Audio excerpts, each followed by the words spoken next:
자, 그래서 이거를 1000개 중에 하나로 저희가 카테고라이즈 하고 싶은 건데, 당시까지는 딥러닝 이전이었기 때문에 많은 사람들은 룰 베이스 모델 또는 특징을 나열하는 방식으로, 룰 베이스는 아니죠, 엄밀하게 특징을 어떤 식으로 나열하려고 했어요. 예를 들면은 맛있던 것 중 하나가 그라디언트 같은 걸 보고 그 모양을 보고 그 특징이 있냐 없냐를 봐서 이런 그 그림의 그 특징을 나열해서 그 위에다 분류 모델을 넣는다든지 이런 방식으로 상당히 비슷한 방식이었어요. NLP에서 아까 말씀했던 것과 이런 방식으로 하니까 정말 별의별 피처를 다 사용을 해서 분류 모델 만들고 했고, 그러니까 코드도 엄청 길어지는 거죠. 코드도 몇만 줄, 몇십만 줄 되기도 하고, 그리고 성능도 어쨌든 잘 나오려면 정말 튜닝 오랫동안 해야 되고. 당시에 근데 정말 그 분야에서 많은 사람들이 깜짝 놀랐던 거는, 이때 보시면은 그래서 기존에 강좌들이 있었어요. ISI는 USC고 옥스포드는 옥스포드고, 네, 이렇게 제록스 여기는 연구센터죠. 옛날에 어쨌든 연구를 정말 많이 했던 곳, 요즘은 없어졌지만 이렇게 잘하는 곳이 있었는데, 당시에 토론토 대학교에서 낸 모델이, 알렉스 넷이라는 모델이 1등을 하는데, 그냥 1등을 한 게 아니라 보시면 차이가 엄청나죠. 이게 얘네들은 다 고만고만한데, 보시면 이게 에러 레이트예요. 에러 레이트가 아주 좋은 건데 다 25%대를 하고 있는데, 얘는 혼자 갑자기 15%대를 하고 있어요. 거의 10% 차이예요. 그러니까 이게 거의 엄청난 순식간에 성능을 올린 거죠. 그래서 심지어 이 코드를 들여다보니까 이게 복잡해 보일 수 있겠지만은 사실 이게 다 매트릭스 연산이거든요. 매트릭스 연산을 해준 거라서 코드 간단해요. 몇백 줄이요. 이 사람들은 몇만 줄의 코드를 가지고 했는데, 본인들 그 토론토 대학교에서 몇백 줄의 코드로 에러 레이트를 15%까지 줄였다 하니까 난리가 난 거예요. 당시에 저도 그때 기억이 나는 게 딱 저도 대학원 시작할 때쯤이었는데, 딥러닝 이라는 것이 무엇이냐, 사람들이 다 막 난리가 나고 너희들 얘기를 하고 있는 거죠. 이게 어떻게 가능한 거냐. 근데 딥러닝이라는 게 사실은 텍스트북조차도 없었던 시대다 보니까, 그때 참 공부하는 게 뭐랄까, 온라인에서 블로그 찾아다니는 거였던 것 같아요. 딥러닝에 사실은 조금 더 텍스트북이 들어가 있지 않았던 시대였고, 옛날 룰이었던 건 좀 들어가 있었지만, 그러니까 뭔가 뭐를 배워야 되냐도 상당히 좀 어려운 그런 타임이었지만, 어쨌든 그래도 정말 많은 발전들이 순식간에 일어나고 있는 그 시점이었던 것 같아요. 지금 돌아보니까. 근데 2012년도에 이게 발견이 되면서 사실 이미지 쪽은 그 다음 해부터는 거의 완전 변화가 일어납니다. 왜냐하면 이 태스크가 가장 어려운 태스크 중 하나였는데, 이미지 쪽에서 가장 중요한 태스크 중 하나였는데, 가장 어렵다기보다 가장 중요한 태스크였는데 여기서 1등을 해버리니까요. 근데 NLP는 사실은 비교적 좀 조용했어요, 이번에. 왜냐하면 텍스트는 숫자가 아니었기 때문에. 물론 특징 기반으로 할 수 있었지만 그 특징 기반도 0101로 되어 있는 거라서 좀 애매했던 거죠. 근데 2013년도에는 제가 이 3년도를 가장 잘 설명하는 게 뭐냐고 생각해보면은, 이때는 단어의 벡터화가 어쨌든 연구되고 그리고 적용됐던 시기였던 것 같아요. 그러니까 저희가 텍스트 풀 문제가 어려운 이유는 어쨌든 가장 큰 거는 입력값이 숫자가 아니기 때문이에요. 사실 비리 가변성은 그렇게 중요하지 않긴 합니다. 이거는 비교적 요즘에는 그냥 맥스 길이를 정해놓고 그것보다 짧으면 그냥 저희는 그거를 무시할 수 있는 방법 많거든요. 근데 가장 중요한 건 숫자가 입력값이 아니라는 거죠. 이러다 보니까 저희가 이 문제를 어떻게 숫자를 만들 수 있을 것이냐에 대한 고민이 필요했던 거죠. 딥러닝을 활용하기 위해서.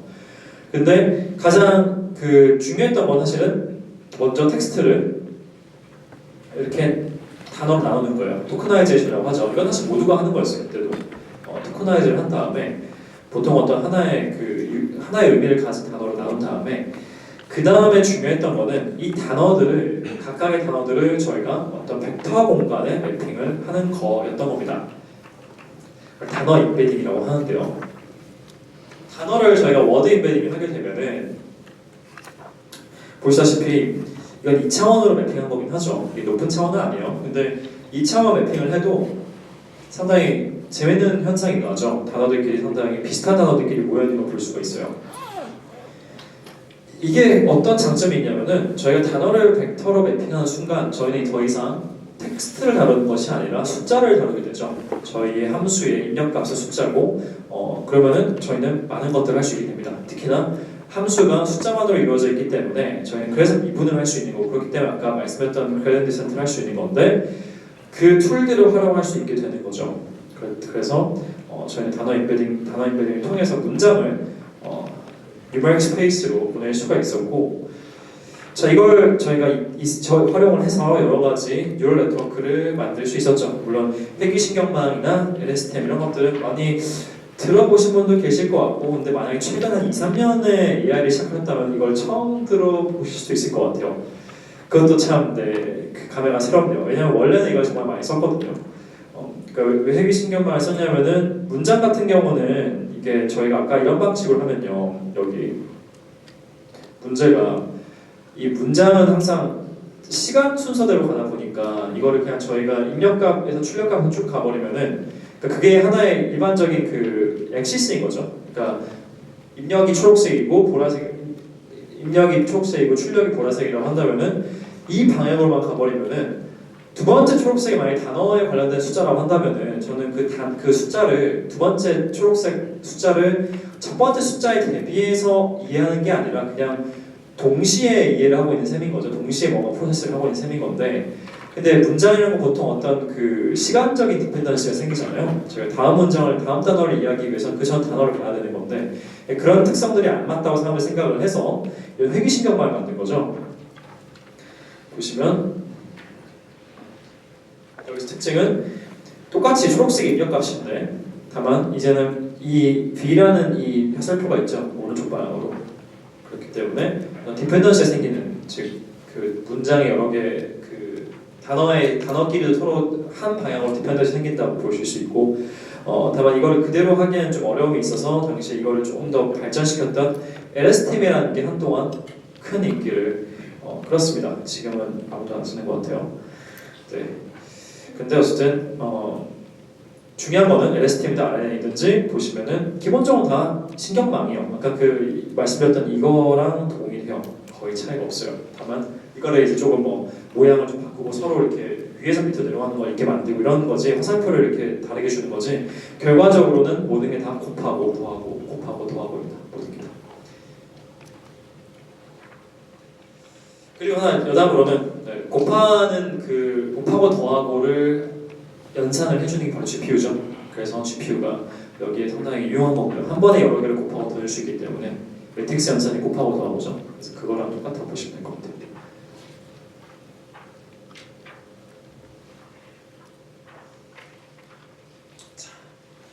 근데 다만 그렇다 하더라도 제가 기억하는 2013년은 그렇지만은 가능은 하겠다 하지만 굳이 이런 느낌이었어요. 딱히 더 잘하는 것 같지는 않거든요. 그러니까 기존 방법론도 그냥 분류하는 거, 텍스트 분류 같은 것도 그냥 비슷하게 하고, 이렇게 해도 비슷하게 하고 저렇게 해도 비슷하게 하는데, 이렇게 분류를 하면 좀 안 좋은 점은 GPU 같은 게 필요하니까 좀 안 좋은 거고, 기존 분류 방법은 특징을 나열하긴 하지만 그게 빠르니까, 그리고 뭔가 연구자 입장에서 항상 그렇거든요. 뭔가 내가 기여한 바가 있는 게 좋지, 뭔가 모델이 저기서 가져온 모델이 전부 다 해주면은 내가 한 게 없잖아요. 그러니까 그런 걸 별로 안 좋아해요. 그러니까 당시에도 좀 그 거부 반응이 있었어요.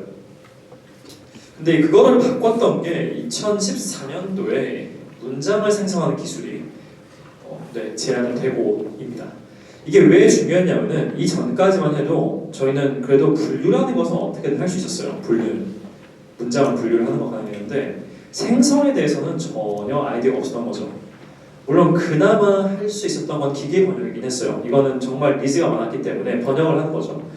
니즈가 많았기 때문에 이거에 대한 어떤 방법론들은 꽤 오랫동안 연구가 됐는데, 기존 방법은 그 통계 기반 기계 번역이라고 부르는데요. 이걸 영어로는 Statistical Machine Translation (SMT라고 부르는데, 어떻게 이걸 했었냐면은 저희가 생성을 못하니까 미리 정해놓는 거예요. 각각의 단어, 영어, 이건 지금 젊은인 것 같은데 젊은 단어에 해당되는 영어 단어들, 그 캔디데이트를 여기에 정해놓고, 몇 가지는 쉽겠죠. 이 단어는 아마 저도 독일어 모르지만 내일이란 뜻인 것 같고, 이것도 아마 fly라는 뜻이겠죠. fly. 그다음에 미래형으로 되어 있는 것 같고, 이런 것들을 저희 미리 정해놓고 일종의 그 사전을 만드는 거죠. 그러니까 생성을 하는 게 아니고 실제로 여기서는 생성이라기보다는 좀 더 먼저 매칭되는 단어들을 정해놓고 입력값이 들어오면은 우리는 그거에 대응하는 단어를 내보내주긴 하는데, 순서만 바꾸는 거죠, 이렇게. 그래서 통계기업 기획 변화 모델들은 결국엔 핵심은 순서를 어떻게 잘 설정할 수 있냐. 그리고 경우에 따라서 당연히 이 단어가 어떤 의미가 이중적이면은 두 개일 수 있잖아요. 이게 갈 수 있는 그 방향이 두 개 중에 뭘 선택할 거냐 이런 관점으로서 접근을 했었어요. 즉 생성을 한다고 했지만 저희는 사실은 생성을 안 하고 있었던 거죠. 그렇죠? 근데 이때 2014년도에 몬트리올 대학교, 캐나다 몬트리올 대학교에서 생성이라는 게 딥러닝으로 가능하다는 것을 처음으로 보여줍니다. 그리고 이게 정말 컸던 게 왜냐면 이거는 정말로 기존 방법이 절대 할 수 없는 거였거든요.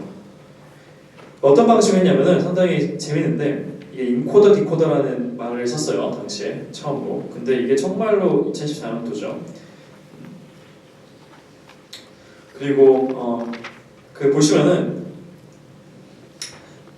그 입력값이 들어오면 단어들이 들어오잖아요. 스타트, I love learning가 들어오면은 각각의 단어를 먼저 저희가 아까 워드 벡터 보셨죠? 워드 벡터로 바꿔줘요.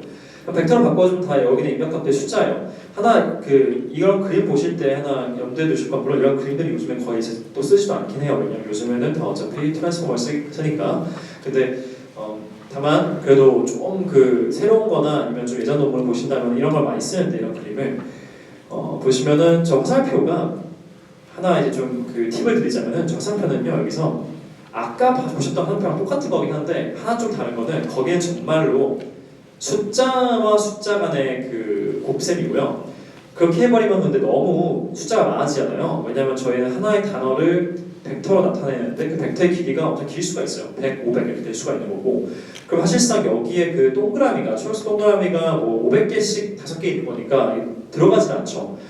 그래서 저희는 보통 그 동그라미들을 그 다음 동그라미들로 연결해주는 거를 보통 하나로 묶어요. 화살표 저런 걸로 검은색. 그래서 여기서 x2에서 h2로 간다고 하는 거는 동그라미 500개짜리가 있는데 그걸 h2라는 동그라미 500개짜리로 다 화살표가 서로 이렇게 풀리 커넥트 되게 연결했다를 좀 심플리파이 시킨 도식이요.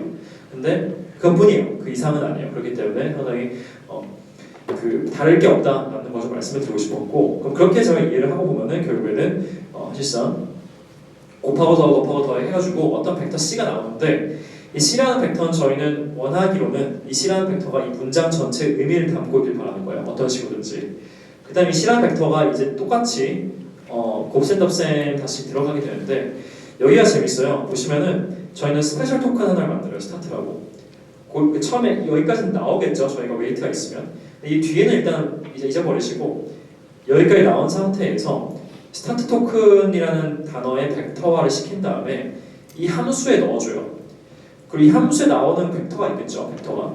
근데 그 벡터랑 가장 가까운 단어, 아까 보셨던 그 2차원 그 맵에서 그 단어의 그 클라우드에서 가장 가까운 단어를 가져오는 거예요. 그리고 그 단어가 우리가 생성하는 첫 단어가 되는 겁니다. 그럼 저희는 첫 번째 단어를 생성을 했죠. 그 다음에 이 단어를 그 다음 3스텝으로 다시 입력값으로 가져오고 생성한 다음에 이 모델이 다시 또 두 번째 벡터를 내보내겠죠. 이 두 번째 벡터는 그 다음에는 두 번째 단어가 되는 거예요. 반복을 하게 되면 저희는 원하는 만큼 단어를 계속 생성할 수 있습니다. 언제까지?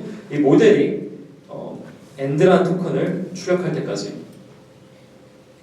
이 방식은요 사실 엄청 심플하지만 또 정말 파워풀해요. 왜냐면은 이게 만약에 학습을 한다고 한다면 정말 간단한 이유가 아까처럼 단어에서 단어로 매핑하는 그게 필요가 없어요. 보시면 저희는 뭐가 필요하냐면은 이 단어끼리 매핑이 필요한 게 아니라 end to end죠. 입력값 전체와 출력값 전체만 있으면 돼요. 그리고 저희는 뭘 하면 되냐면은 학습할 때 이 현재 모델이 학습이 안 된 상태예요. 예를 들면 그럼 이 입력값을 넣어줘요. 넣어주면 여기 출력값이 나오겠죠. 그럼 출력값 벡터들은 처음에는 이상한 벡터들일 거예요. 그렇죠? 이 출력값 벡터가 쫙 나오면은 그 출력값 벡터들과 정답 벡터들 간의 거리가 작아지도록 모델을 학습을 하면 되는 거죠. 여기서 학습한다는 거는 그 화살표의 숫자들을 바꿔준다는 거죠. 그걸 계속 하다 보면 언젠가는 이 출력값과 실제 정답과의 거리가 충분히 짧아질 거고 그러면은 저희는 모델을 잘 학습한 상태가 되는 겁니다. 심플하죠. 그렇게 되면 모델은 저희 학습할 때 필요한 건 데이터로 입력과 출력 두 개만 필요한 거예요. 여기서는 그게 아니었죠. 여기는 입력 출력이 아니라 입력을 다 단어 나눈 다음에 그 단어가 어디에 맵핑될 수 있는가를 전부 다 저희가 갖고 있었어야 했는데 더 이상 그렇지가 않은 거죠. 즉 엔드투엔드가 되는 겁니다. 그래서 장점을 다시 한번 얘기를 하자면은 그 정밀한 학습 데이터 없이 결국에는 입력값과 출력값만 많이 있으면 되고, 그렇죠? 데이터 확보가 쉽고 데이터 관리 용이하죠.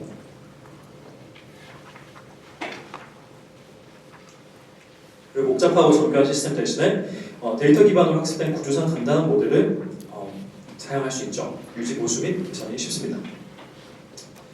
자, 이거를 기점으로 결국에는 NLP 쪽은 테이크오프하게 됩니다. 왜냐하면 딥러닝이 우리가 지금까지 몰랐던 하지만 새로 할 수 있는 것들을 좀 알려주게 된 거죠. 그리고 이거를 더 개선을 시켰던 게 2015년도에 어텐션 메커니즘이거든요. 이것도 상당히 좀 중요한 게 추후의 기술을 트랜스포머에 기반이 되는 기술입니다. 그래서 이게 사람의 집중을 모방했다고 하는데 보시면은 여기서 이게 문제가 뭐였냐면 이 방법론의 가장 큰 문제는 여기서 가장 중요한 어썸션은 입력값 정보 전체가 C라는 벡터에 다 포함이 되어 있다라는 전제였어요. 그렇죠? 근데 이 전제는 사실은 상당히 챌린징한 전제예요. 벡터 하나가 문장을 전체 담고 있다? 그게 가능한가라는 어떤 질문도 해야 될 수 있고, 그래서 이거에 대해서는 정말 실제로 그 당시에 어떤 교수님께서는 이렇게 말씀하셨어요. 벡터는 문장을 담을 수가 없다. 실제로 욕하신 건 아니고요. 네. 진짜 이렇게 쓰셨어요. 네, 같이 이렇게. 그래서 사실 그 시점이 참 오묘한 게 이렇게 얘기를 하고 나서 2014년도에 한 7월쯤이었던 것 같은데 이게 그해 말이 아닌 그 다음 해에 논문이 하나 나오게 되는데 그 해 말이죠. 이게 7월이었고 그 해 9월에 공개된 게 물론 15년도에 이게 실제로 많이 테이크오버긴 해서 제가 15년도에 선언했지만 9월에 이제 아이클리어에 제출된 논문인데 결국에는 실제로 우리가 이거를 하나로 보는 것이 아니라 이 각각 하나 문장을 볼 때 얘네들을 직접적으로 하나씩 볼 수 있도록 하자. 근데 얘가 이걸 생성하려고 할 때 필요한 것만 볼 수 있도록 하자. 그러니까 다르게 얘기하면은 이 C라는 벡터가 지금은 여기 끝에 값으로 나오고 있지만 어떻게 저희 하고 싶은 거냐면은 이 C라는 벡터가 다이나믹하게 바뀌는 거죠. 하나씩 볼 때마다. 얘를 볼 때는 예를 들면 얘가 좀 더 얘에 포커스를 해서 오게 되고 얘를 볼 때는 예를 들면 그 C라는 벡터가 직접 연결되는데 이렇게 직접 연결되는데 좀 더 뭐 러닝 쪽에 좀 더 포커스해서 그 C가 만들어지고 즉 C가 다이나믹하게 변하는 거예요. 이 문장의 어떤 그 표현이 다이나믹하게 변한다 볼 수도 있고 또는 이거를 다르게 보면은 다이나믹하게 변하는 이유는 우리가 문장의 다른 부분들을 포커스하는 거니까 출력을 할 때 저희가 입력값에 대해서 특정한 부분을 어텐션할 수 있다, 집중할 수 있다라는 거죠. 그래서 이거 어텐션 메커니즘이라고 부른 거고 보시다시피 문장을 생성할 때 이게 지금 생성하는 건 초록색이거든요. 초록색인데 단어 하나하나 생성할 때 내가 특정 단어를 더 많이 보고 있다는 것을 저 줄의 두께로 볼 수가 있죠. 이렇게 했더니 성능이 많이 올라가더라라는 진부하지만 어쨌든 정말 대단한 발견이었던 거죠. 자, 그렇게 되면서 2014년도 말, 2015년도가 어텐션 메커니즘들이 쫙 나오기 시작하면서 기존의 SMT 방법론을 조금씩 다가가기 시작해요. 그리고 2016년도에는 SMT보다 잘한다고 보인 거죠. 그 시점에는 사람들이 예상을 합니다. 이런 추세대로 간다면 16년도에 우리가 지금 새로 발견한 이 뉴럴 머신 트랜스레이션 기술은 SMT를 결국에는 많이 뛰어넘게 될 거고 SMT는 결국에는 더 이상 쓰지 않을 거다. 당시에는 연구계에서는 2016년도에 넘어선 건 사실이지만 그때만 해도 뭐 모든 번역 서비스들, 팝하고 구글 트랜스레이트 다 SMT를 쓰고 있었거든요. 하지만 연구계 학계에서는 이걸 발견하고 미리 알았던 거죠. 어떻게 보면 이거는 이제 분야를 모르겠다. 그리고 실제로 바꿨죠. 그래서 아마 번역기를 좀 오랫동안 쓰셨던 분은 아마도 기억을 하실 수도 있는데 17년도, 18년도쯤에 갑자기 번역기가 엄청 좋아진 거를 좀 기억할 수 있어요.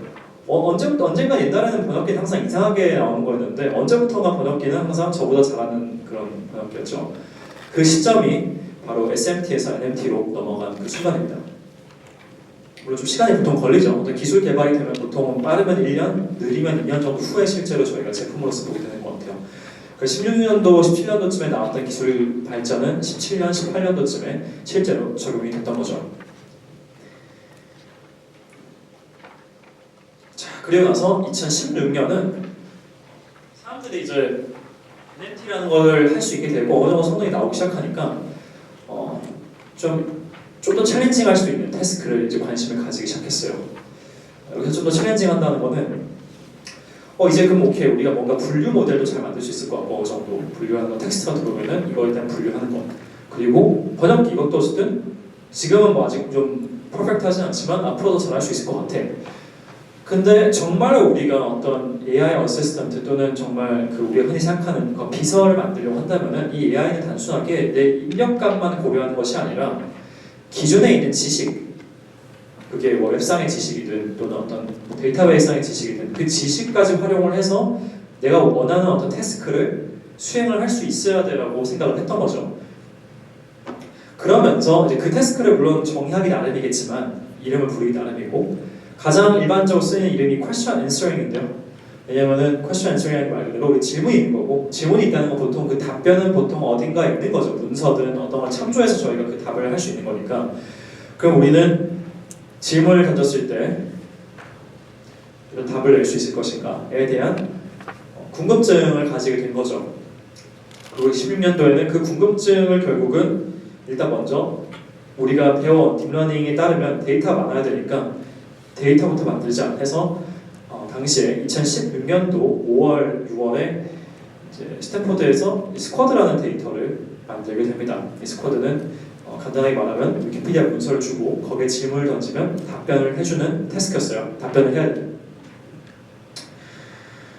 그리고 그거를 저희가 활용을 할 수 있다면은 거기에 모델이 정말 잘 돌아간다고 한다면 저희는 그 모델과 문서를 잘 검색할 수 있는 모델이 있다고 그건 이제 그래도 구글 검색기 같은 게 있으니까 또는 뭐 저희가 직접 만든다고 한다면은 비교적 심플한 것들이 있었던 거죠.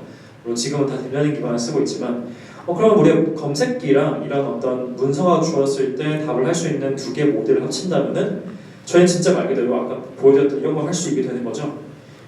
질문 들어오면은 질문에 답할 수 있을 것 같은 문서를 찾고 그 문서를 입력값으로 가져서 최종 답변을 내는 이런 모델들이 16년도, 17년도 초에 많이 나오게 됐습니다. 저도 당시에 QA 쪽에서 연구를 했었고요. 그래서 이런 걸 하면서 결국에는 많은 이런 걸 바탕으로 많은 서비스가 가능할 거라고 사람들이 생각하고 또 그걸 기반으로 많은 제품들이 나왔어요. 그 이후로. 그래서 그런 것들이 보시면은 18년도, 19년도에 보시면 좀 더 좀 검색을 할 때 좀 더 스마트하게 답변이 여기 뜬다던가, 그렇죠?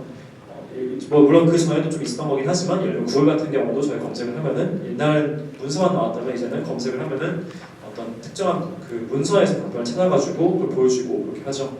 그래서 이런 것들이 아주 그 유용하게 그 많은 사람들의 생활 속으로 좀 들어왔던 그런 계기가 됐죠. 자, 그리고 2017년도가 됐는데요.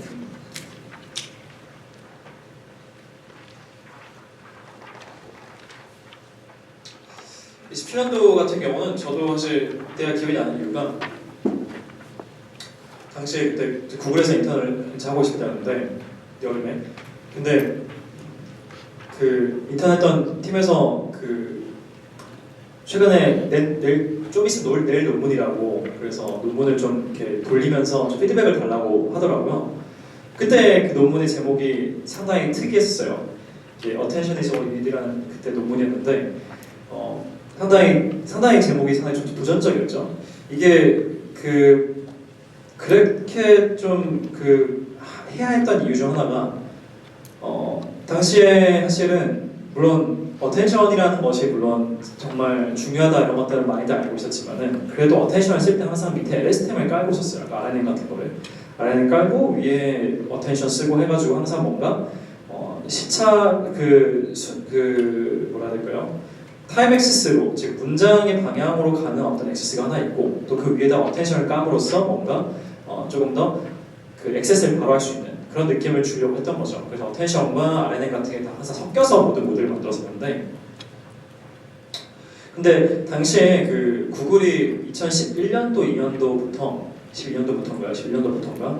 그래서 딥러닝이 좀 뜰 것 같다고 생각을 하고서부터 자체적인 칩 개발에 들어갑니다. 그래서 많이들 아시겠지만은 TPU 칩이라는 것을 개발을 했고, 그게 좀 시간이 걸렸지만 한 5년 정도 후에 2016년도가 돼서야 좀 칩을 내부적으로 사용할 수 있게 됐고, 이게 꽤 쓸만하다고 느껴지니까 내부적으로 GPU를 더 이상 구매하지 않고 TPU 칩만을 쓰겠다라는 어떤 결정을 17년도 중순에 한 거죠, 구글에서. 그래서 결정이 아니라 그때 시점부터 그렇게 하겠다고 한 거고, 그 전부터는 칩을 더 이상 GPU를 안 주니까 TPU만 써야 되는 상황이었던 건데, 이 TPU가 지금 모르겠는데 당시에 LSTM RNN을 서포트를 안 했어요. 당시에는 이미지 쪽 분야에서 많이 쓰이다 보니까 아직까지 NLP는 딥러닝은, 그래서 CNN이라든지 이런 것들은 많이 잘 됐지만은 RNN이 아직까지 하드웨어상에서 들어가지 않은 상황이다 보니까 NLP 연구자들이 엄청 불편했던 거죠. 아마 제 생각엔 그래도 결국에는 아마 그거를 넣을 계획이긴 했을 거예요. 근데 사실 그 트랜스포머의 개발에 그게 사실 좀 큰 모티베이션이 됐다는 것을 부정할 수는 없을 거예요. 왜냐면은 어텐션 아니라 LSTM을 쓸 수가 없다 보니까, LSTM을 없이 우리가 뭔가를 만들 수 없을까? 이 TPU 칩만으로, 현재 형태로 이러한 고민을 할 수밖에 또 없었겠죠. 그래서 실제로 어텐션만으로 모델을 만들었는데, 이걸 정말 잘 튜닝을 하고 학습을 좀 하는 방법을 잘 고안했더니 실제로도 LSTM보다 학습도 빠르고 성능도 비슷하거나 더 좋은 겁니다.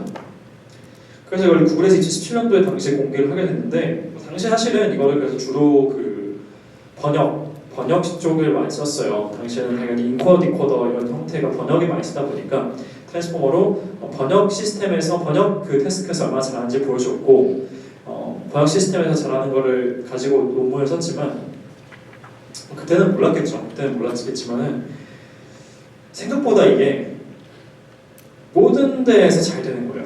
이걸 쓰다 보니까 단순하게 번역이 아니라 그냥 뭘 하더라도 이게 더 잘 되는구나. 물론 그것도 2017년도에 그걸 우리가 알았다기보다는 18년도, 19년도 올라가면서 그게 점점 더 확실해졌어요. 빠르기도 하고 훨씬 더 LSTM에 비해서, 그리고 더 성능이 잘 나오고, 그리고 가장 중요한 것 중 하나는 이 모델 자체가 그냥 심플하거든요. 그렇죠? 어텐션을 위해 그냥 쌓아 올린 거고, 우리가 어떤 모델을 더 크게 만든다고 했었을 때 어떤 아이디어가 필요한 게 아니라 그냥 같은 레이어를 여러 번 쌓거나, 또는 그 입력값의 그 디멘션 위드를 넓혀주거나, 이런 방식으로만 해도 모델이 커지고 더 잘하는 걸 보게 된 거죠. 그러니까 어차피 트랜스포머를 쓸 거면은 모델 개발하는 게 필요할까라는 생각이 이때쯤부터 점점 사람들이 하게 된 거죠. 그래서 저는 이 시점이 사실은 모델 중심에서 저희가 데이터 중심으로 넘어가는 그런 좀 시점이다 생각을 하는데요. 물론 그거를 저희가 깨닫기엔 좀 시간이 걸렸지만, 한 1년 후부터라고 생각은 하지만, 원래는 저희가 어떤 모델러라는 게 정말 중요한 역할이었고, 모델러라는 게 어떤 역할의 범위가 성능을 높이려면 어떤 모델을 써야 될까, 또는 모델을 어떤 부분을 바꿔야 할까라는 전 사람의 어떤 그런 지식이 엄청 많이 들어가는, 이걸 저희가 인덕티브 바이어스라고 또 부르는데, 사람의 편향이 많이 들어갈 수밖에 없는 그런 구조였던 거죠. 근데 이거를 점점 데이터 중심으로, 모델은 어차피 우리는 트랜스포머를 쓸 거고, 트랜스포머에다가 데이터를 어떻게 넣어줄까, 어떤 데이터를 넣어줄까, 이런 것들을 더 고민을 하게 되는 그런 패러다임으로 좀 바뀌어갔던 것 같아요. 그래서 어떻게 보면 트랜스포머가 좀 맞는 함수가 된 거죠. 어떤 함수도 담을 수 있는. 네, 그래서 2017년은 좀 그렇게 저는 기억을 하고 있고요. 자, 그리고 정말 이때부터는 발전이 몇 년마다 뭔가 터지더라고요.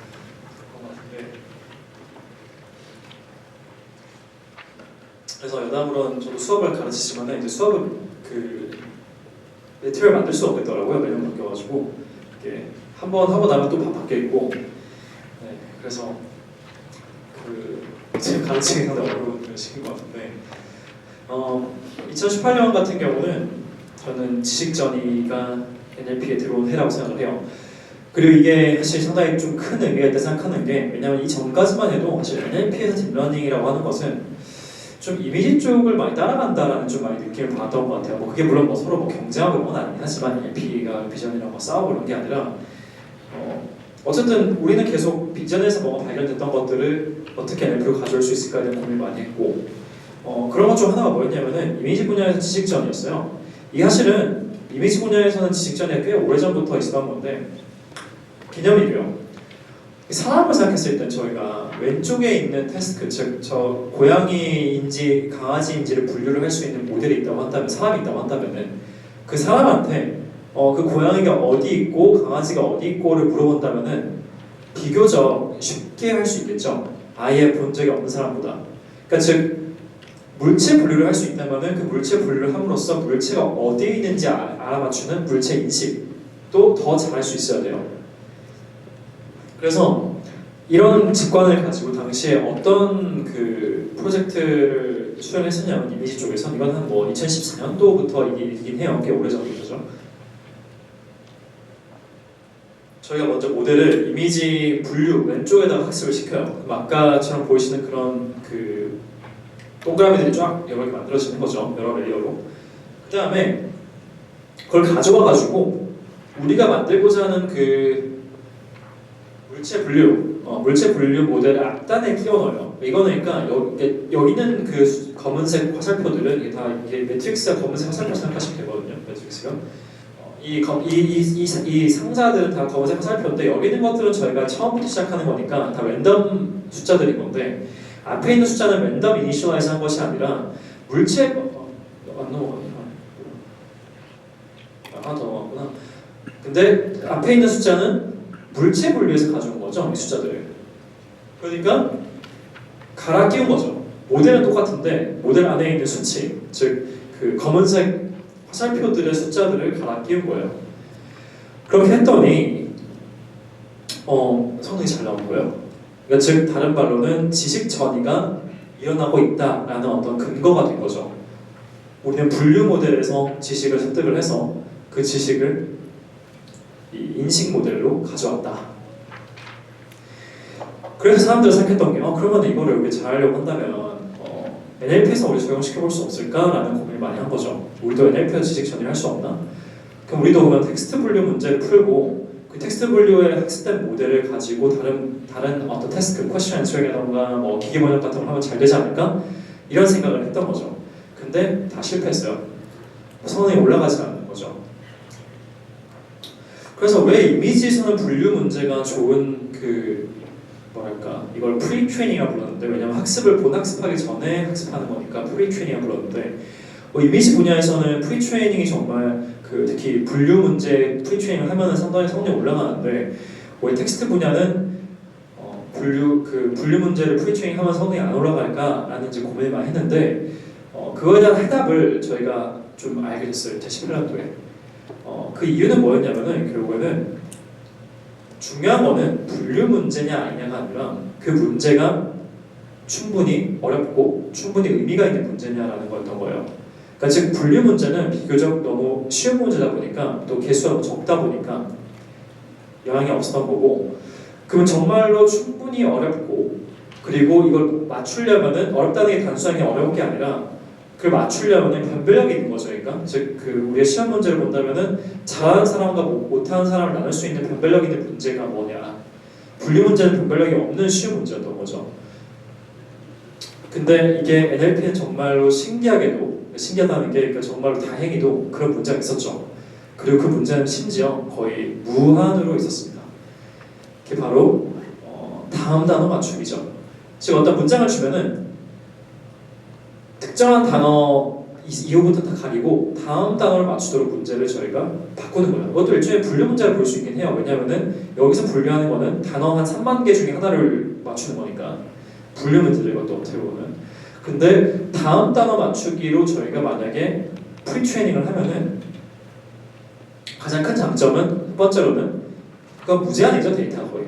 저희가 아무 텍스트나 문서를 가져와서도 이런 문제를 몇백만 개를 만들 수가 있어요.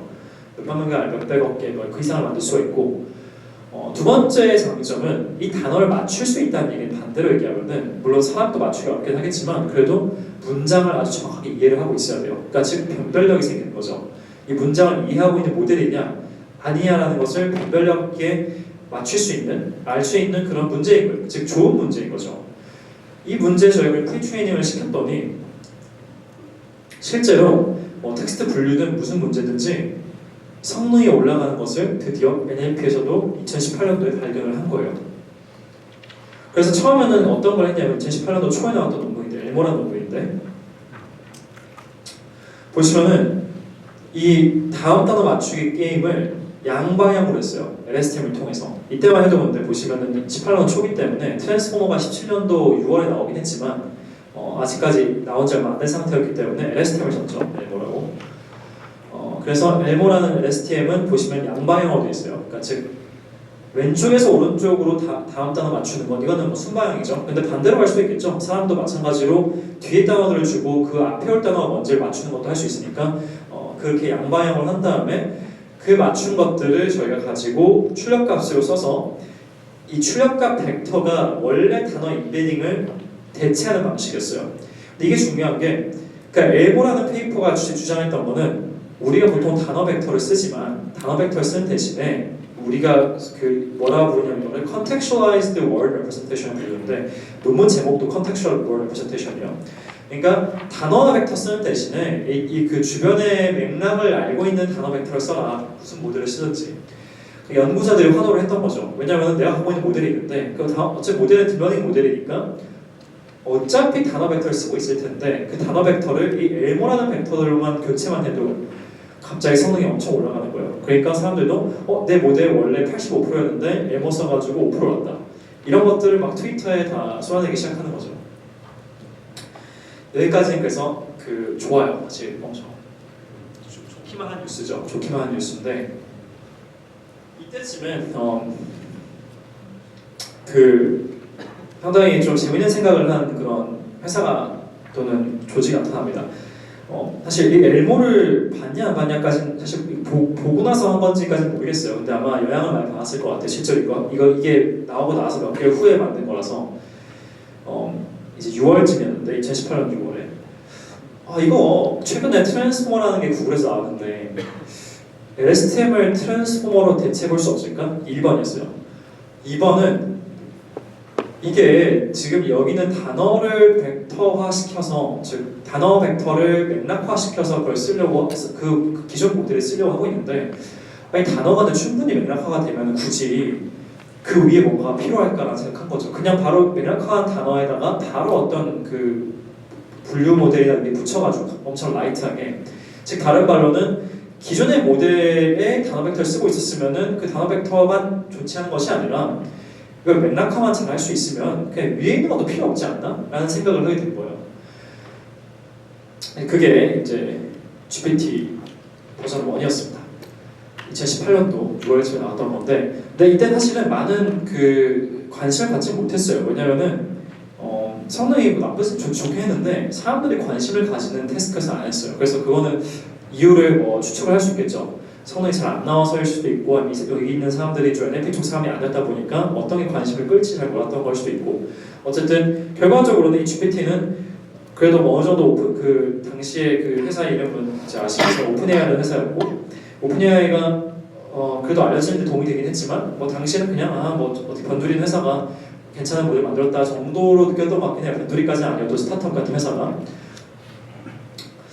그렇게 하고 나서 근데 이거를 보고 나서 당시에 구글에서 사실 당시에 또 참 이게 재밌는 게 그때쯤 마이크로소프트에서 연구팀을 많이 줄이고 있는 줄인다기보다 좀 그런 리소스를 많이 줄이고 있는 상황이었거든요. 그래서 좀 분위기가 그렇게 좋지는 않았기 때문이라고 생각을 하는데 마이크로소프트에서 3명의 연구자가 구글로 넘어가게 되는데 2017년도랑 8년도에 그 3명의 연구자들이 구글 넘어가서 이걸 보고 저걸 우리가 지금 구글은 TPU가 있으니까 한번 좀 스케일을 키워볼까? 라는 생각을 하게 된 거죠. 마치 TPU도 잘 돼 있고 여기는 분산처리 잘 돼 있고 하니까 GPT는 그렇게 큰 스케일이 아니었고 싱글로드 아니었거든요. 하나의 컴퓨터가 할 수 있는 수준. 근데 싱글로드였는지 모르겠지만 최소한 많지는 않았어요. 노드 개수가. 근데 구글에서는 이걸 키워보자는 생각을 하게 되는 거죠. 그리고 이제 키워봐서 성능이 나오는 걸 봤더니 기존의 태스크에서 엄청 잘하는 거예요.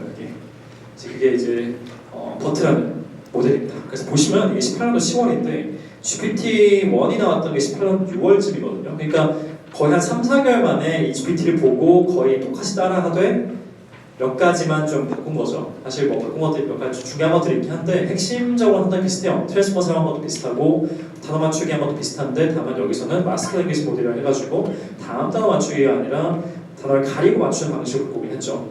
어쨌든 근데 이 페이퍼 보시면 근데 상당히 인상 깊은 게 GPT-1 페이퍼도 그렇고 버트 페이퍼도 그렇고 아까 제가 말씀드렸던 모델 중심에서 데이터 중심으로 갔다는 게 정말 느껴지는 그런 사례들이에요.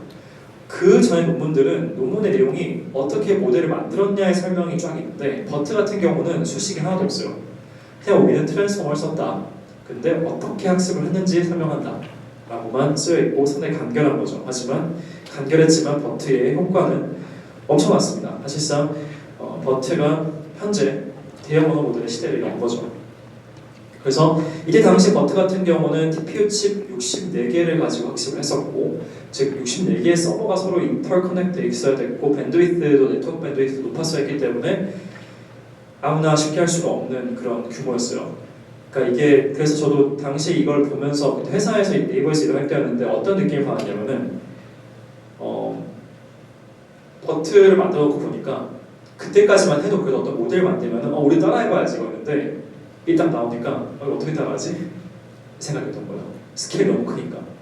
물론 그 스케일이 지금은 엄청 작은 스케일이긴 했어요. 근데 당시에는 그 갖고 있던 어떤 리소스로 우리가 64개 서버를 연결해서 그 네트워크가 서로 다 커뮤니케이션하고 그러면서 학습을 효율적으로 할 수 있는 인프라를 구축하는 데에도 얼마나 시간이 걸릴지 모르겠고 비용도 많이 들고 그렇기 때문에 그때 당시에 그때 사실은 이렇게 더 커질지 몰랐지만 그때 느꼈던 거는 정말로 인프라가 더 이상 부족하면은 경쟁할 수 없겠구나라는 생각을 많이 느꼈던 것 같아요. 18년도에. 그리고 실제로 그게 현실이 된 것 같아요. 보시면 그래서 엘모가 있죠. 이게 이 모델 사이즈 커져가는 과정인데 아까 말씀드린 것처럼 모델 사이즈는 사실은 그 검은색 화살표의 개수예요. 근데 보면 엘모가 94밀리언이었고 버트가 340밀리언이었고요. 그리고 최근까지 쭉 커졌죠. 물론 지금은 약간 좀 플래튼되긴 했어요. 더 이상 그리고 이게 더 큰 모델 만드는 게 중요하다고 보기엔 좀 애매한 것 같긴 한데 지금의 패러다임은 어쨌든 그래도 이 스케일도 엄청 큰 스케일이기 때문에 그거 좀 있으면 말씀드리겠지만 30분 정도 남았네요. 그래서 이런 시대가 열리게 됩니다. 2018년도에. 저는 2019년도는 하나를 꼽으라면은 창의적인 문장을 생성하는 기술이 개발된 해라고 생각을 해요. 이게 왜 중요하냐면은 버트라는 모델은 사실 분류를 잘해주는 모델이어서 이거에 대한 좀 설명 안 드리고 버트는 그래서 이게 가장 핵심이 뭐냐면은 이 버트라는 모델이 아까 말씀드렸던 엘모랑 결정적인 차이는 GPT랑 마찬가지죠. 그러니까 엘모는 여기 위에 뭔가 모델이 얹혀져야 되는데 버트는 위에 아무 모델이 필요가 없어요. 이 버트만으로 모든 걸 분류를 다 할 수 있는 거예요. 문장 분류. 물론 분류만 할 수 있었어요. 생성은 못하고 분류만 할 수 있었지만은 예를 들면 내가 원래 분류하는 모델이 있었는데 어떤 특정한 태스크를 위해서 그 분류하는 모델보다 버트를 쓰면은 훨씬 성능이 높은 거예요. QA나 분류 문제나. 근데 이게 왜 당시에 정말 그 많은 분들한테 좀 패배감을 안겨줬냐면은 예를 들면 스쿼드 같은 데이터, QA 데이터 같은 경우는 정말 오랫동안 사람들이 리더보드에 QA 데이터, 퀘스천 앤서링 데이터 참여를 해서 막 그것도 아까 SMT랑 NMT 비슷하게 SMT처럼 코드를 몇만 줄까지는 아니고 1000줄 쓰면서 이런저런 거 다 집어넣어가지고 성능이 85%에 87%에 얘기했었는데 이건 정말 그 스쿼드에 특화한 특정 데이터에 특화한 모델이잖아요. 근데 버트라는 모델은 밥 먹기 전에 그 학습 돌려놓고 밥 먹고 30분 후에 와 있으면은 그 모델들의 성능보다 더 높은 거죠. 그 정도로 학습도 빠른데 성능도 좋은 거예요. 거기다가 이 모델은 기존 모델이 필요로 하지도 않죠. 그냥 이걸 그대로 갖다 쓰면 돼요. 버트라는 모델은. 그러니까 이제 연구자 입장에서는 뭔가 아까는 엘모 같은 거 좋았는데 왜냐면 내 모델이 있는 상태에서 기존에 하나만 바꿔 끼웠으니까 잘 된다 좋은데 이제는 본인 게 전부 다 뺏기니까 좀 뭘 해야 되지 이런 생각하기 시작하는 거죠. 연구를 뭐 해야 될까. 물론 실제로 그 후에도 할 게 많긴 했지만 그 당시에 그렇게 느꼈어요 사람들이 많이. 그치만 이제 벌트가 그래서 정말로 분류를 하는데 정말 도움이 되긴 하지만 어차피 분류라는 거는 입력값이 들어오고 그거에 대해서 뭐 기다 아니다 또 몇 가지 정해진 카테고리를 분류해주는 그런 역할을 하는 거죠. 근데 아직까지도 번역 정도를 제외하고는 우리가 어떤 문장을 생성할 수 있겠다라는 생각이 들 만큼의 발전이 일어나지는 않았었어요. 그러니까 문장을 생성한다는 건 많은 경우는 사실 창의성을 요구하는 거죠. 근데 번역은 그런 부분에서 좀 쉬운 게 창의성을 요구하지는 않아요. 물론 어느 정도 그런 표현의 그 표현력이라는 창의성이 있을 수 있긴 하겠지만 어쨌든 같은 의미를 갖고 있는 문장을 생성하는 거기 때문에 그렇게 어렵지는 않습니다. 어렵지 않다는 게 어려운데 그러니까 창의성을 많이 요구하지 않습니다. 근데 2019년도에는 그게 가능하구나라는 것을 처음으로 보여준 사례가 됐어요.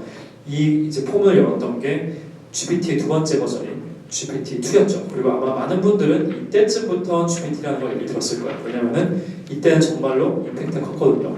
그때 당시 했던 얘기들이 사람이 쓴 기사와 AI가 쓴 기사를 구분을 하기가 쉽지가 않다 라는 얘기가 돌기 시작한 때였거든요. 그래서 예를 들면은 어떤 프롬프트를 줘요. 앞에 주어진 문장이 있어요. 프롬프트라고 또 부르는데 프롬프트를 주고 나머지를 다 쓰라고 해요. 그러면은 사람이 쓴 건지 이게 진짜 AI가 쓴 건지 구분을 못할 정도로 정말 스무드하게 문장을 생성하는 것을 볼 수가 있죠.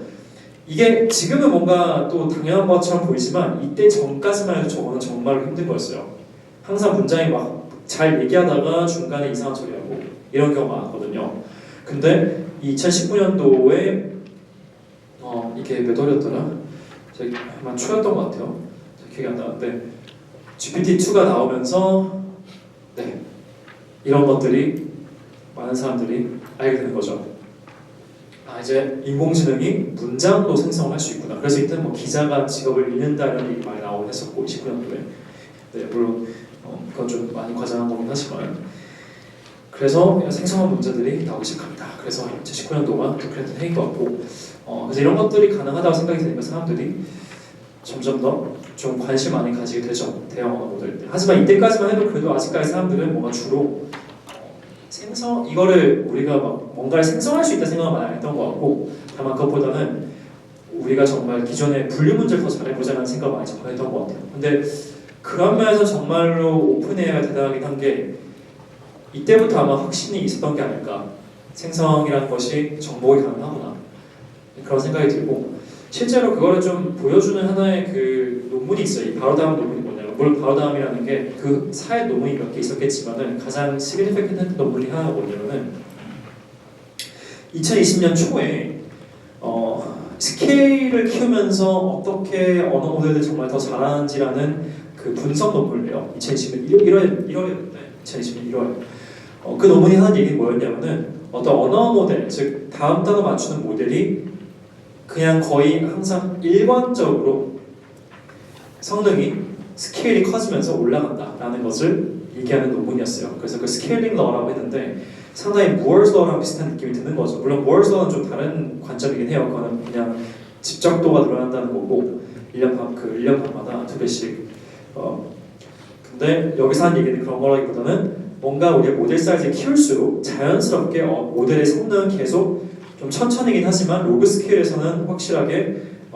일관적으로 올라간다. 즉 우리가 만약에 익스포넨셜하게 모델 사이즈를 키울 수 있으면은 이 모델 성능도 리니어하게 올라가겠다라는 어떤 결론을 내리는 거죠. 물론 그게 그 했던 그 구간이 좀 비교적 첫 몇 구간이어서 제가 봤을 때는 이거는 저는 좀 더 이렇게 보긴 하는데 좀 더 엄밀하게 얘기하자면은 이게 현재까지로는 아마 뭔가 램핑업 했다가 좀 어느 순간부터는 사이즈가 그렇게 중요하지 않을 수 있는 것 같긴 해요. 아주 그 전만큼. 그런 이유로 아마 저희가 지금 더 큰 사이즈 모델을 안 보고 있는 걸 수 있는데 적어도 초기 단계에서는 이게 크기가 정말 충분히 큰 게 중요하다는 것을 2020년 초에 오픈AI에서 발표를 한 거죠. 그리고 그거를 그 기반으로 이제 확신이 있는 거죠. 모델을 키우면은 뭔가 더 잘하겠다라는 확신을 기반으로 당시에 마이크로소프트로부터 대략 한 10억, 12억 원, 그러니까 1조 원 정도, 1.2조 원 정도의 클라우드 크레딧으로 투자를 받으면서 만든 모델이 GPT-3입니다. 2020년 6월, 즉 1월에 그 논문이 나오고 나서 5개월 후에 발표를 한 거죠. 근데 이 논문의 가장 큰 특징은 2020년 전 이걸로 본 일반화 기술로 보는데 가장 큰 특징은 적은 예제로 모델을 학습을 할 수 있게 했어요. 이게 정말 임플리케이션이 컸던 게 저희가 지금까지는 어떤 그 생성 문제든 분류 문제든지 그거에 대한 그 데이터가 정말 많아야 저희가 그 태스크를 잘 할 수 있다 생각을 했거든요.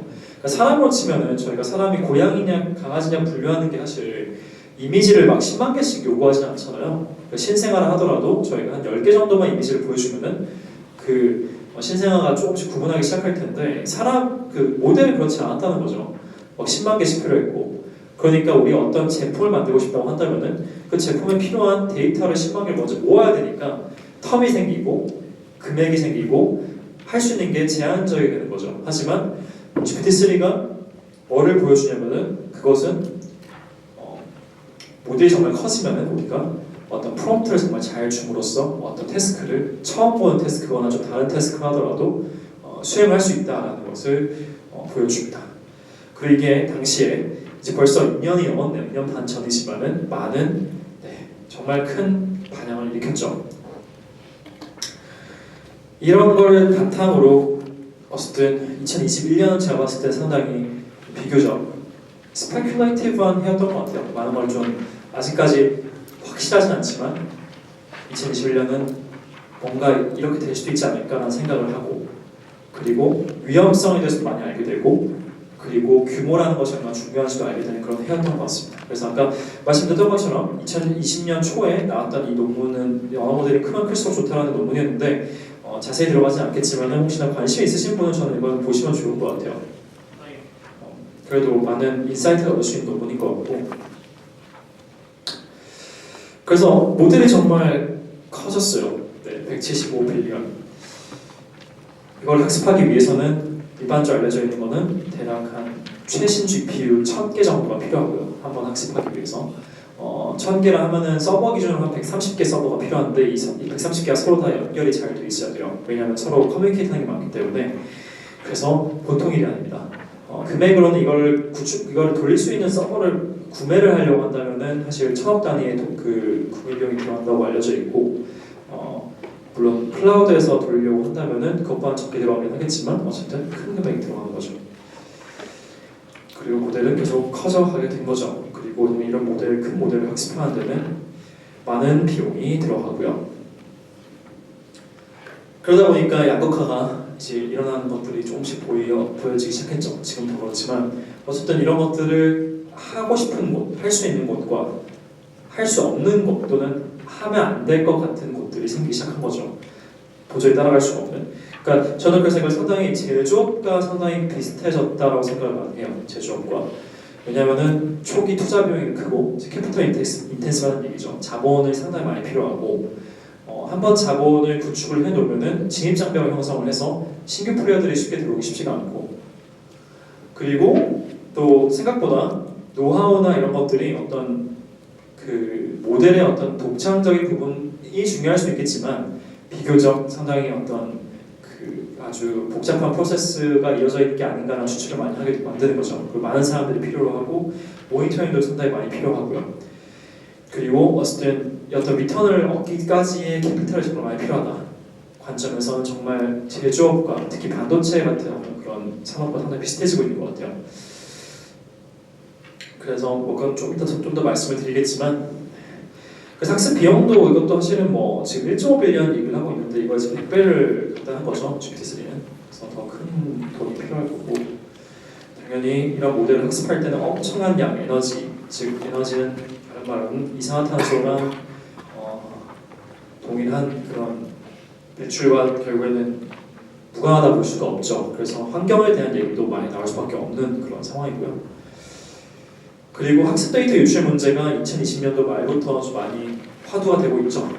이거 같은 경우 언어 모델을 다음 단어 맞추기 형태로 풀다 보니까 학습을 하면서 그 다음 단어를 외운 경우가 있고 언어 모델한테 그 다음 단어를 우리가 추출할 수만 있다면은 사실상 이런 유출 리스크가 있는 거죠. 학습 데이터 유출 리스크.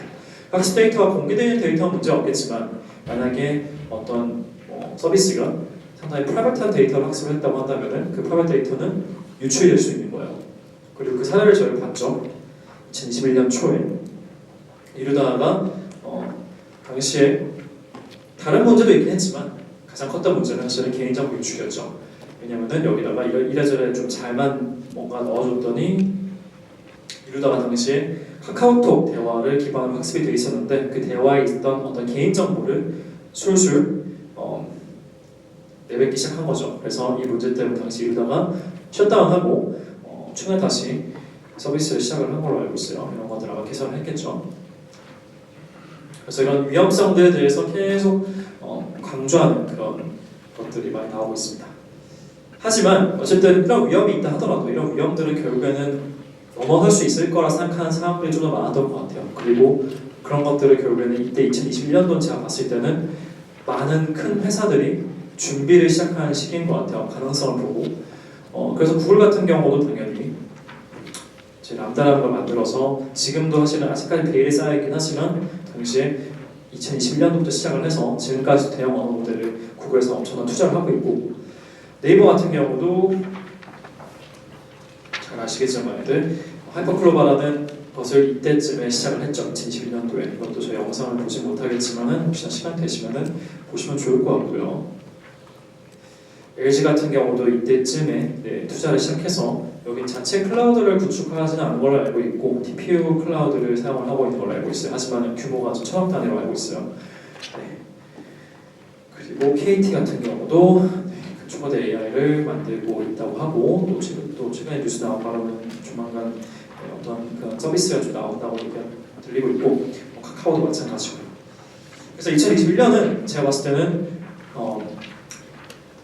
2020년도에 우리가 발견한 어떤 그런 새로운 기술을 뭐라 해야 될까 가지고 이런저런 좀 예상을 해보면서 미래에 대한 그 투자도 하고 위험도 저희가 인지를 하게 되고 규모도 키우는 그런 해였던 것 같습니다. 그리고 그런 것들이 결국 빛을 발했다고 할 수 있을까요? 2022년은 제가 봤을 때는 새로운 좀 시장을 열게 되는 해가 아니었나 생각을 해요. 작년이죠. 일단은 가장 전 인상 깊었던 인상이 좀 그런 비즈니스 관점에서 인상 깊었던 거는 깃허브의 코파일럿이었는데요. 이런 것들이 결국은 대형 언어 모델이 입력 여러 가지 태스크를 수행할 수 있는데 그중 하나가 뭐였냐면은 내가 어떤 코드를 짜고 싶을 때 그 코드에 대한 설명을 하면은 그 코드를 출력해주는 것을 만들었어요. 근데 이게 너무 잘 되는 거예요. 그래서 2021년도에 실제로 코파일럿은 베타로 나오긴 했었는데 2022년도부터 작년부터 페이드 플랜으로 바뀌게 됩니다. 즉 서브스크립션 모델이죠. 그래서 한 달에 10불을 내면은 이걸 쓸 수 있는 걸로 처음에 만들었는데 처음에 우려가 많았어요. 이게 돈이 되냐? 사람들이 쓰겠냐? 10불 주고 라고 생각했는데 많이 쓰더라고요. 벌써 첫 달부터 40만 명의 서브스크라이버를 받고 실제로 이게 첫 달이었기 때문에 6월이었죠. 작년 6월. 아마 지금쯤 제가 숫자를 확인을 못 해봤지만은 최소 이거의 두세 배 되지 않을까 최소. 그럼 100만 명이라고 얼추 잡아도 1년에 120불인데 120불 곱하기 100만이면은 얼마죠? 121년이니까 한 1000억 후반이니까 1500억 정도 되는 매출인 거죠. 그러니까 최소 그 정도의 매출이 나오고 있는 거고 사실은 더 아마 커진다고 한다면은 조 단위까지 바라볼 수 있는 일개 서비스가 하나의 그 익스텐션이죠. 파이참이나 아니면 VS 코드 같은 데 들어가는 익스텐션인 건데 그게 1조 원의 규모의 매출을 낼 수 있다고 한다면은 누가 봐도 돈이 되는 비즈니스인 거죠. 근데 이게 정말 저는 컸다고 생각을 하는 게 뭐냐면은 사실 이전까지는 AI 해도 제가 봤을 때는 어떤 하나의 AI 서비스로서 그 전에 절대 할 수 없었던 가치를 줬던 경우가 많이 없었던 것 같아요. 그러니까 우리가 예를 들면은 어떤 이미지 분류나 이런 것들을 활용을 해서 어떤 텍스트 분류 활용해서 서비스를 만들긴 하지만 이 과연 특히 대형 언어 모델 관점에서는 대형 언어 모델이 없을 때 비교해서 너희가 대형 언어 모델을 통해서 뭔가 새로운 가치를 창출한 거냐 아니면은 그게 좀 더 싸졌거나 좀 더 쉬워졌을 뿐이지 예전에도 가능했던 거냐를 물었을 때는 저는 대부분의 서비스들은 그래도 예전에도 이게 불가능했던 것들은 아니고 뭔가 조금 더 개발하기 쉬웠다 정도로 보는 게 맞다고 생각을 했는데 저는 첫 번째 성공 사례 중 하나라고 생각을 하거든요. 코파일럿은. 그리고 그게 정말 큰 의미가 있는 게 2021년도까지만 해도 대형 언어 모델 했지만 사람들은 의심이 있었던 거예요. 과연 돈이 되냐 저게. 저렇게 많은 어떤 캐피털을 넣어서 실제로 그만큼 아웃풋이 나오는 거냐라는 의심이 있었지만 코파일럿이 6월에 출시가 되면서 작년에 가장 큰 좀 그 성과를 보여줬던 것 같아요. 즉 PMF가 존재한다 이쪽 분야는 확실하게. 그리고 그게 예전에 사람들은 전혀 상상을 못했던 새로운 서비스인 거죠. 불가능하다 생각했던 서비스. 그리고 그게 5개월 후에 한 번 더 저희가 봤던 것 같아요. 11월. 11월이 한 12월이었죠. 5개월, 6개월 그때. 심지어 이게 상당히 좀 그 유립스 기간 때 나와가지고 사람들이 더 좀 많이 그 주목을 했던 것 같은데 그날 그 유립스 때 그 딥마인드에서 발표가 있는 날에 공개를 해서 저격한 게 아니라는 얘기가 있더라고요. 딥마인드를. 챗GPT 많이들 아실 것 같아요. 계신 분들은. 워낙 최근이고 사실 이거를 써보고 이 수업에 오신 분도 계실 걸 생각하기 때문에 많이 있을 걸 생각하기 때문에 그래서 지금까지 좀 들었던 수업의 내용들이 이거에 좀 도움이 되셨길 바라고요. 어쨌든 많이들 알고 계시겠지만 코파일럿 같은 기능을 포함을 해서 우리가 거의 옆에 있는 어떤 조수처럼 그 AI를 활용할 수 있는 저게 코드가 잘 안 된다 하고 물어보면은 이렇게 얘기를 해주고 이걸 대응해서 다시 또 뭔가 얘기를 하면은 또 그걸 이어서 정말 채팅하듯이 얘기해줄 수 있는 AI. 물론 아직 완벽하진 않지만 정말 어떤 경우는 정말 잘 되기 때문에 사람들한테 이게 어떤 가치를 갖다 줄지 미래에 모두에게 사실상 각인을 시켜준 그런 서비스인 것 같아요. 그리고 그거의 가치는 어쨌든 뭐 돈을 얘기하는 건 사실 돈이 뭐 중요하다 안 중요하다보다는 결국에는 돈이 몰린다는 얘기는 많은 사람들이 설득이 됐다는 얘기겠죠. 그 가치에 대해서. 그래서 보시면은 일단은 2024년도에 코파일럿도 코파일럿이지만 챗GPT도 지금 24년도 전까지 1조 원 정도의 레브뉴를 최소한 낼 수 있을 거라고 지금 예상을 하고 있고 이게 얼마나 큰 규모냐면은 사실 IT 기업 중에서 특히나 우리나라에서 사실 네이버랑 카카오의 매출 규모를 보면은 이제 큰 차이가 안 나기 시작하는 거죠 저거랑. 그러니까 전체 그 큰 회사랑 이 하나의 어떤 챗GPT라는 서비스랑 큰 차이가 안 나기 시작하는 수준까지 가는 거고 그래서 오픈AI 같은 게 현재 지금 밸류에이션이 약 30조 원 우리나라에서도 네이버나 카카오보다 큰 규모로 지금 인정을 받고 있다는 상황인 것 같아요. 그래서 뭐 이런 얘기가 나오죠. 이제 뭐 구글에서 코드가 있대다 이거를 검색을 여기서 하지 왜 이제는 구글에서 쓰냐 이런 얘기가 나오는 수준까지 나오고 있고 물론 구글이 이걸 아예 손놓고 있지는 않겠지만은 마이크로소프트에서는 이거를 이제 빙에 넣는다. 그래서 빙이 구글을 따라잡을 수 있냐 이런 얘기가 나오는 수준까지 가고 있다 보면 될 것 같아요. 참 이런 거 보면은 마소가 참 잘하긴 한 게 기탑도 마소가 인수를 하면서 코파일럿을 사실상 그 가져왔고 그리고 코드 그 개발자분들 잘 아시겠지만은 얼마 전까지만 해도 한 4, 5년 전까지만 해도 사실은 아이디를 뭘 쓰냐 했었을 때는 파이참이나 잭브레이커 많이 썼고 이것저것 뭐 많이 썼지만 지금은 거의 VS 코드로 통일된 것 같아요. VS 코드는 마이크로소프트에서 만든 거기 때문에 이것도 거의 이쪽 시장을 잡고 있고 그래서 상당히 어떻게 보면 경쟁이 치열해지는 것 같습니다. 자이언트 회사들끼리도. 그래서 참고로 마소가 이거를 사용할 수 있는 이유는 제가 설명을 안 드렸었는데 오픈AI한테 그 GPT-3가 나올 때쯤 그때 $1 빌리언 투자를 하면서 사실상 어떤 향후 나온 서비스들이 언제까지인지 모르겠지만은 그 선 사용 권한과 아마 일종의 독점 비슷한 권한을 아마 가져갔던 걸로 기억을 해요. 그래서 사실상 마이크로소프트가 오픈AI를 partially 지금은 오운하고 있는 상황이다라고 볼 수도 있을 것 같아요. 최근에 이 투자 같은 경우는 10 빌리언 투자 같은 경우는 들리는 소문으로 의하면은 마이크로소프트가 오픈AI의 49%를 인수하는 조건이다라는 좀 얘기가 들리더라고요. 사실인지 모르겠지만 그리고 이런 것들을 이렇게 힘입어 여기에 새로운 가치를 또 어쨌든 스타트업들이 줄 수 있을 거라 생각하기 때문에 여러 스타트업들의 투자 유치가 소식이 들리기 시작했습니다.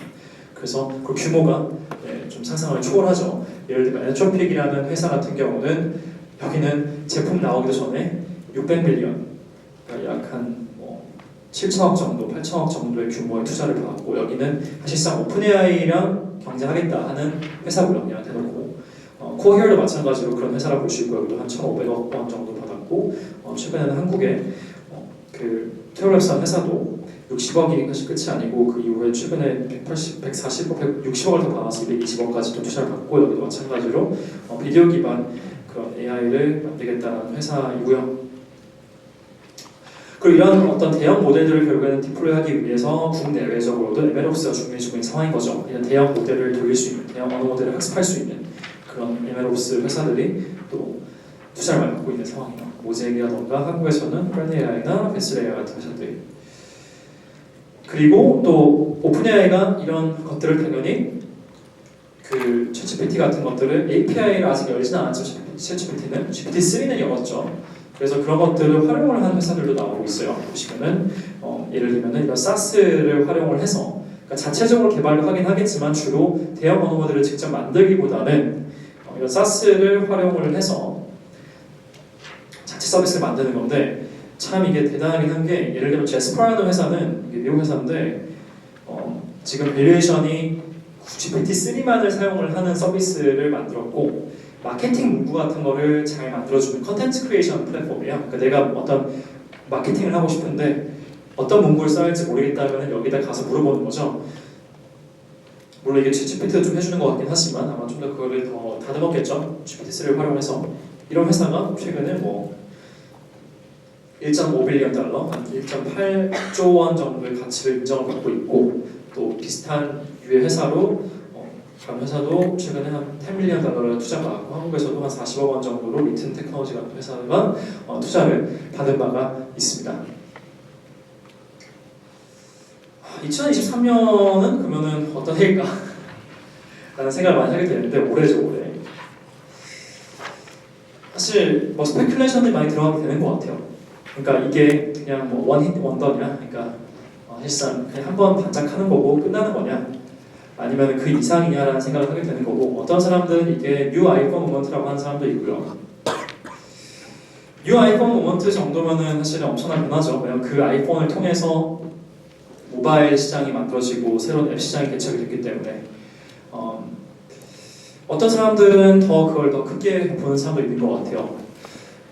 이제 그런 근거는 결국에는 이 기술이 대체하고자 하는 것은 사실은 지금까지는 대체가 아니었거나 아니면은 사실은 대체하고자 하는 것들이 좀 부분적이었던 것 같아요, 사람의.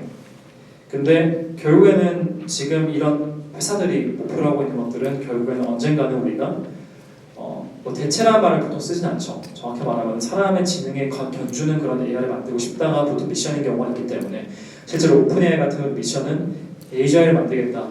즉 어떤 모든 그 사람의 지능과 거의 유사한 그런 AI를 만들겠다라는 목표를 갖고 있기 때문에 근데 그 임플리케이션 사실 저희가 상상하기 어려운 것 같아요. 그러니까 왜냐면은 생각보다 그렇더라고요. 이게 그 경제 시스템은 인간의 지식 노동 가치가 있다는 가정 하에 세워졌기 때문에 우리가 알고 있는 모든 어떤 그런 상식들이나 문화적인 것도 그 가정 하에서 사실은 돌아가고 있고 만약 그 가정이 조금씩 깨지기 시작한다면은 그러면 좀 완전 다른 세상이 되긴 하겠죠. 근데 물론 이런 것들은 상당히 먼 미래일 수도 있고 오지 않을 수도 있긴 하겠지만 어쨌든 뭐 저는 산업혁명에 준하는 좀 시기인 것 같다고 생각합니다. 네, 시작점은. 그래서 많은 것들이 변할 것 같고 그래서 뭐 재밌기도 하고 기대가 되기도 하고 좀 무섭기도 하고 그런 것 같아요. 그래서 어쨌든 이러나 저러나 저희가 뭐 이런 것들을 좀 공부하고 또 개인적으로나 어떤 새로운 기회를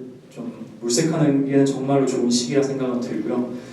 그래서 어쨌든 언어 모델이 사람의 지능을 모방할 수 있을까에 대한 질문은 물론 아직은 저희가 답할 수는 없겠지만은 그래도 제가 생각했던 것보다는 발전이 빠르게 계속 일어나고 있는 것 같아요. 그리고 이 질문은 사실 저한테 만약에 3년 전에 이 질문을 누가 여쭤봤다고 한다면 3년 전에 정확하게 3년 전에 저는 사실 아니라고 했을 것 같아요.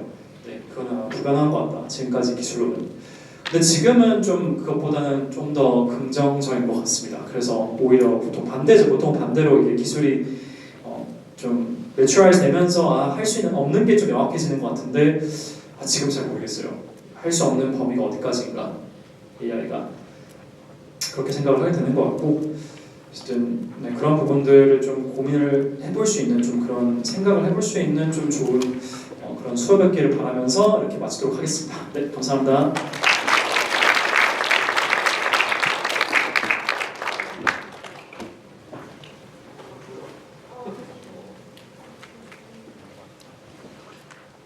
순서가 아마 질의응답이요? 네네, 질의응답 받고 그러면 네.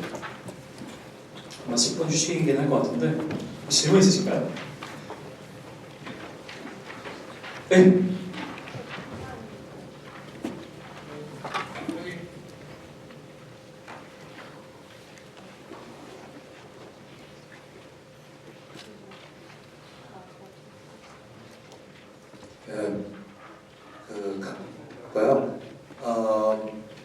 최근에 그 코파일럿에 관련돼서 지금 소송 지금 논란이 있습니다.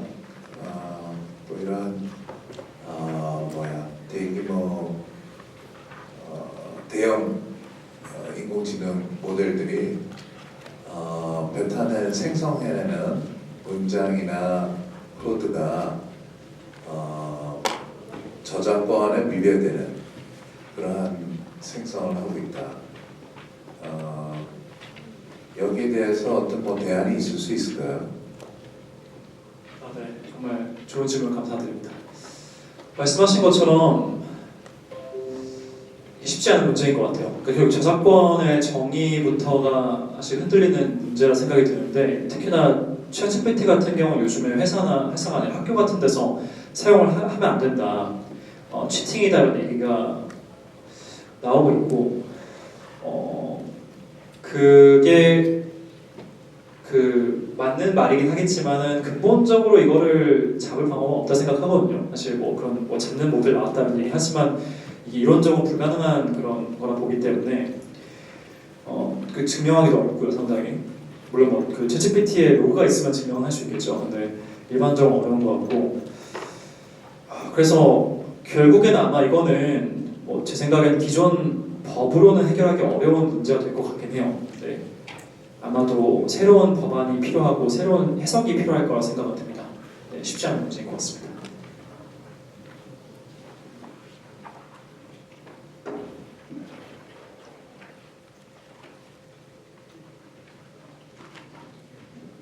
네, 좋은 강의 잘 들었습니다. 저는 키스티 슈퍼컴퓨팅 센터에서 왔습니다. 네, 강의 중에 쭉 이렇게 키스트를 요약해 주셔서 잘 들었습니다. 그리고 특히 이제 모델 중심에서 데이터 중심으로 간다는 말씀을 하셔서 2017년에 모델 중심에서 데이터 중심으로 가면서 어느 모델 쪽으로 특히 해당되는 상황이 아닐까라는 생각이 듭니다. 그러면서 그쪽 넘어갈 때 중요한 게 이제 결국 이제 컴퓨팅 자원인데, 그랬을 때 우리가 과연 언어 모델을 개발하는 데가 글로벌 업체잖아요. 글로벌 몇몇 안 되는, 전 세계에서 특히 미국에 있는 몇몇 업체에서 하는데, 한국에서 이제 네이버 같은 데서 이제 네이버 글로벌 개발하시고 하시는데, 이제 저희도 아마 매스컴에서 들으실지 모르겠지만은 제가 유코기 국가 예산을 받아서 지금 RFP 작업을 하는데 예산을 3,000원 받았거든요. 그러면은 제가 이제 오기까지만 해도 CPU 머신이었는데, 지금은 시대가 이제 어쨌든 이제 GPU 시대로 모든 바뀌는 상황이라서 GPU 한 8,000개에서 한 10,000개 정도, 이제 환율이나 이런 것에 대해서 업체가 비딩을 했을 때 어떤 업체가 들어올지 모르는데, 어쨌든 그럼 엄청난 규모의 자원이 되거든요.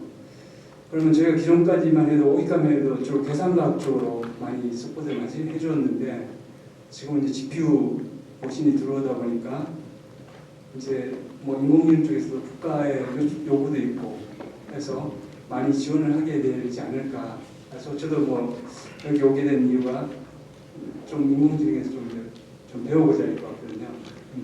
그러면서 제가 오기도 사실은 사업에서 오기 전부할 때 어떤 프로그램을 운영했냐면은 한 70배 정도 전파했는데, 5기의 3분의 1을 거대 과학 계산 쪽에 투입하는 거로, 그러니까 8,000노드 중에서 한 2,500노드를 전적으로 투입했거든요. 그러면서 과제를 한 4개 정도를 진행했어요. 그러니까 2,500노드를 그 프로포즈를 받아서 한 3개월 정도 전적으로 할당이 되는.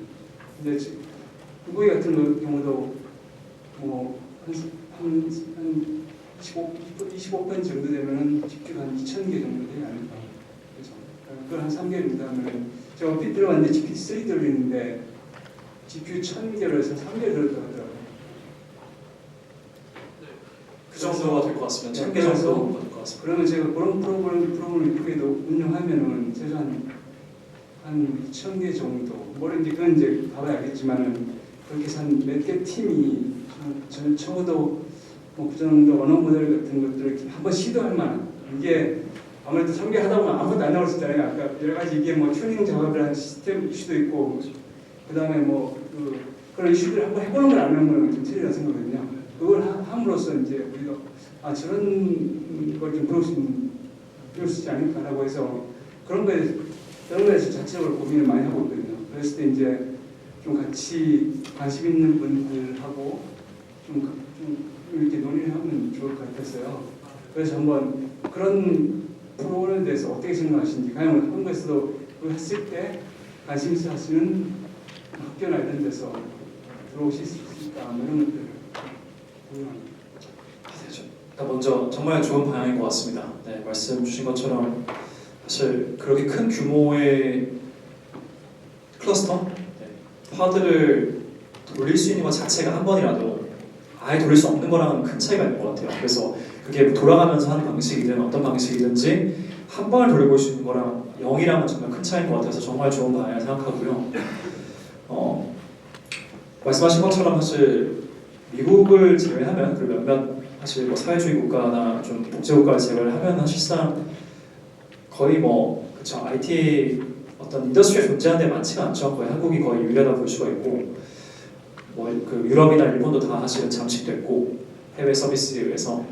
그래서 어떻게 보면 또 상당히 유니크한 그런 환경일 것 같아요, 한국이라는 곳이. 네, 그래서 상당히 기회가 있는 곳일 수 있는 것 같고, 이런 것들이 같이 시너지가 안다면은 또 네, 반도체랑 마찬가지로 좀 큰 경쟁력을 계속 확보할 수 있지 않을까, 그런 생각이 듭니다.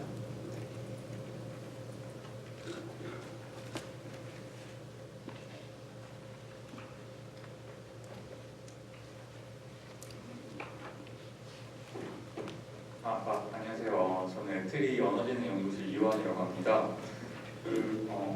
쭉 설명해 주시면서 마지막 쪽에는 약간 이제 기술이 많이 올라오면서 산업체 쪽에서 많이 쓰이고 있다는 말씀을 많이 해주셨는데, 사실 이제 랭귀지들이 굉장히 커지다 보니까 일반 랩실 같은 데서는 좀 하기가 어려운 환경도 많이 있고, 그래서 좀 연구자의 입장에서 봤을 때는 어떤 쪽으로 연구하는 게 좀 좋을지, 그러니까 교수님께서 생각하시는 앞으로의 연구 방향, 이런 것들이 혹시 있는지가 좀 궁금해서요. 그 부분을 좀 알려주셨습니다. 저도 알고 싶은데요.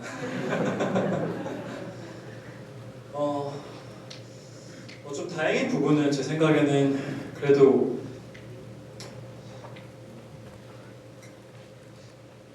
예를 들면은 좀 그런 몇몇 분야는 아직까지는 좀 작은 스케일에서도 좀 검증을 해볼 수 있는 아이디어들이 있는 것 같아요. 그래서 예를 들면은 PET라던가 Parameter Efficient Training 같은 그런 어떤 파라미터를 어떻게 효율적으로 우리가 활용을 하면서 학습한다든지, 리트리버라던가 검색이라던가 아니면 좀 더 어떤 저희가 하고 있는 연구들 하는 셈이긴 한데 컨티뉴얼 러닝을 한다거나 어떻게 하면 언어 모델이 계속 업데이트된 지식들을 계속 업투데이트로 확보할 수 있을 것인가, 어떤 세마이 파라메트릭 모델 같은 어떤 그 리트리버 어규먼티드, 그러니까 외부의 지식을 활용을 하는 모델들을 좀 본다거나, 이런 부분들이 없지는 않은 것 같긴 해요. 근데 말씀하신 것처럼 점점 더 이게 모델의 사이즈가 커지면 그런 모델이랑 비교는 할 수가 없다 보니까, 이제 방금 말씀해주신 거와 연결을 해서 키스티와 연결을 하자면은 결국에는 그런 자원들이 활용을 할 수 있다면 아카데미에서도 한 번이라도, 그러면은 어떤 가설을 가지고 우리가 작은 스케일에서 해보다가 이거 큰 스케일에서 될 수도 있겠다 싶었을 때 그 큰 스케일에 실제 실험을 하고 결과를 낸다면은 그거는 진짜 의미가 있는 연구가 되겠죠. 물론 그게 없어도 의미가 있긴 하겠지만, 그게 있다고 한다면은 그거는 훨씬 더 임팩트가 클 것 같아요. 답변이 되실지 모르겠습니다. 네.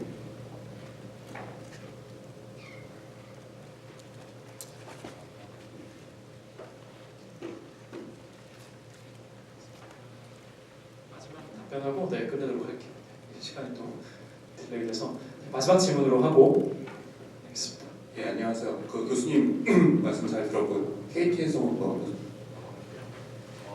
사항이 챗GPT가 이번에 발표하면서 원래 그 기반 기술이 이제 작년 초 정도에 발표했던 인스트럭트 GPT 논문 기반으로 이제 했다고는 들었는데 거기서 보면 이제 강화학습을 이게 적용해서 한 걸로 나오는데 지금 얘기를 들어보면은 그것만으로는 좀 나오기에는 성능이 너무 좀 챗GPT가 좋게 나왔다. 뭐 그들만이 공개하지 않는 블랙박스가 있을 거다라는 의견이 좀 있는데 교수님 의견이 좀 궁금합니다. 이것도 정말 스페큘레이션밖에 없는 얘기긴 한데요. 저도 이 생각이 조금씩은 바뀌고 있으니까 근데 제 생각에는 이게 진짜 레가는 오프 더 레코드긴 한데 그러니까 전혀 그 근거가 없기 때문에 일단은 오픈 AI가 정말 잘하고 처음에 좀 들었던 생각은 이 정도로 잘하는 데가 딴 데가 있나 했던 것 같아요. 먼저 그래서 그 생각을 좀 하게 됐었을 때 처음에는 그걸 잘 모르겠다 했던 것 같고 최근에 들리는 얘기로는 안트로픽이 그 클로즈 베타로 데모를 냈는데 그게 상당히 유사하다 챗GPT랑 이런 좀 얘기가 들리고 있는 것 같아요. 다만 다른데 뭐 U.com이나 지금 다른 그 제너럴 액세스를 한 데, GA를 한 데는 그렇게 잘하고 있는 것 같지는 않아서 엔트로픽은 그만큼은 좀 하는 것 같다라는 좀 의견이 들렸던 것 같고 오픈AI만큼 근데 엔트로픽도 어쨌든 결국에는 구글 출신들의 사람들이 많이 있었기 때문에 그러면 람다도 그 정도가 되지 않을까? 그런 좀 소문이 없지는 않은데 그렇게 그 생각이 들었고요. 그러면은 어쨌든 이거를 이 정도로 할 수 있는 데가 몇 군데가 있는 것 같긴 한데 그러면은 이게 뭐 시크릿이라 하더라도 정말로 한 명만 알고 있는 시크릿은 아닐 가능성이 좀 있는 거고 그게 맞다고 한다면은 그럼 그게 뭘까를 생각해봤을 때는 사실 지금 제가 생각했을 때 가장 그럴듯한 좀 차별점은 어쨌든 맨 마지막에 튜닝을 하는 게 정말 중요하다는 생각은 좀 하고 있어요. 네, 맨 마지막 튜닝이 정말 정교해야 되고 정말 좋은 데이터로 해야 된다 이런 좀 생각을 갖고 있는데 이건 정말 개인 빌리프라서 네. 근데 물론 그게 아무런 모델을 그렇게 하는 건 되는 건 아닌 것 같고 충분히 프리트레인이 된 큰 모델을 가지고 와서